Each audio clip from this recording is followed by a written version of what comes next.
do get better. Yeah, I totally think it's a learnable skill. And one of the things that, because I've taught networking to people, at least on LinkedIn, in person might be a little bit different, but we've talked about this before offline, is understanding more so about what maybe not to say versus thinking so much about what do I say?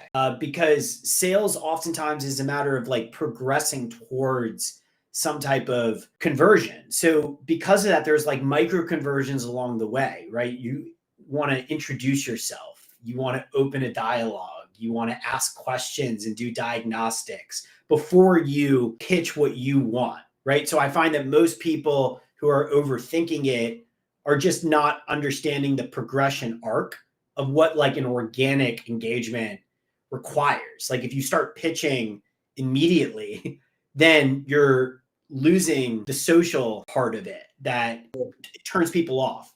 So that's an example of something that is totally teachable. It's like once you explain it to somebody and they internalize it, then it's more about like, okay, understanding where you are in the funnel or in the arc, and then being able to, have the right mechanics, let's just say, just like table tennis, just like basketball. It's like, if you're not a good shooter, like you can learn the mechanics of it. Like there's ways to get better at it, like learn the mechanics.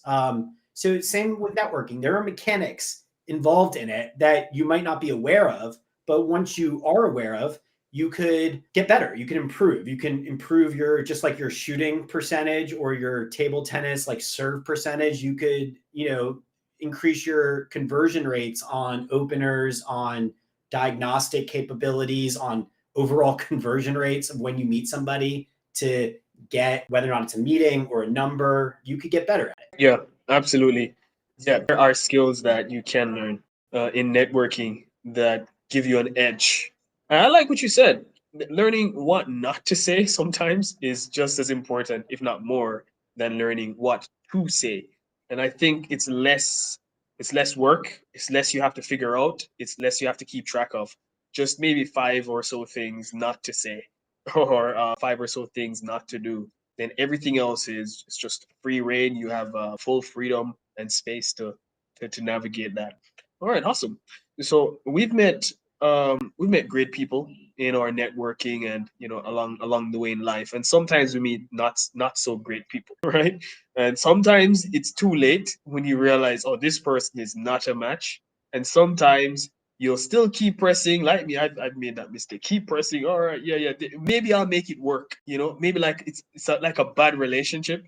It's going nowhere, and you keep saying, you know what? Maybe I can change them. Maybe I can make it work, and it doesn't. So I've been wondering. Okay, we all know who our ICP is, or we're working on it, ideal customer profile, but who are the persons we should avoid, right? The unideal customer profile. Who are the bad people to network with?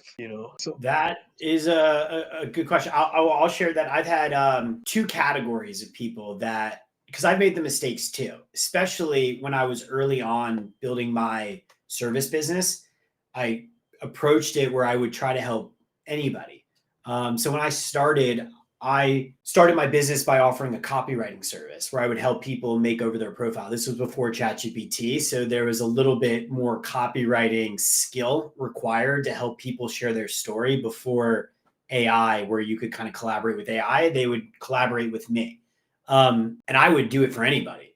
It was 100% just purely financially driven, where I had a price. If you did the price, you got your service. But what I realized by doing that was like understanding opportunity cost. Because when you start saying yes to everybody, what's the purpose of me doing this, what I called like an introductory offer?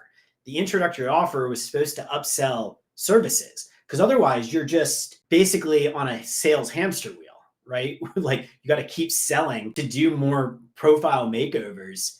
That, I'm not saying that's bad, but like at the end of that, wouldn't it be nice if you could do it for one and then sell them something and get the yes right then to get recurring revenue?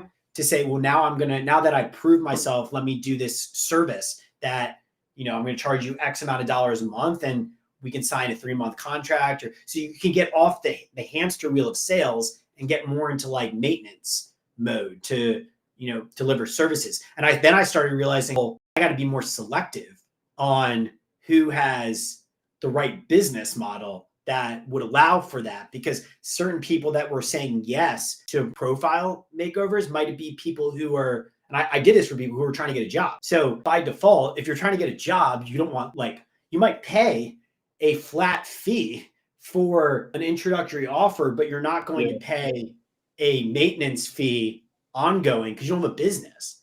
So I started realizing, okay, well, I might be able to get front revenue from people who are unemployed by doing this, but is that really the best client to really spend time getting to know, servicing, writing, when every single time without fail? And I understood why. You're not going to be able to, there's nothing at the end of the road here. So what I had to start realizing for me, obviously there's businesses that you can create for people who don't have jobs, but that's not who I wanted to go after. I want to go for people who have businesses, not who are looking for jobs. So that was like one example of something that I had to start avoiding.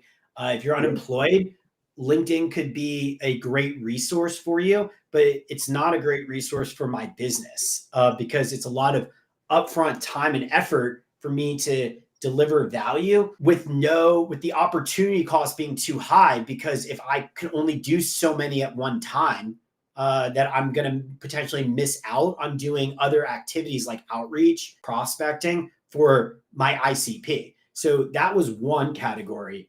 So then the next category was, okay, now I've settled on, I need people who have businesses.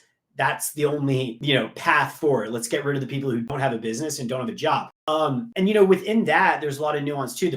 I've only had one experience of somebody who didn't pay me. Oh, okay. Yeah. And I've been doing this for a long time, and I've worked with a lot of different people, and only one person, they know who they are too, because they felt bad over the years and have got to come back to me at different times trying to make it right. Because we agreed on certain things. I did the work and they just took advantage of me. And so the people to avoid, I would say that in that experience there were red flags that I ignored because I wanted to do the work and I thought that I could help them.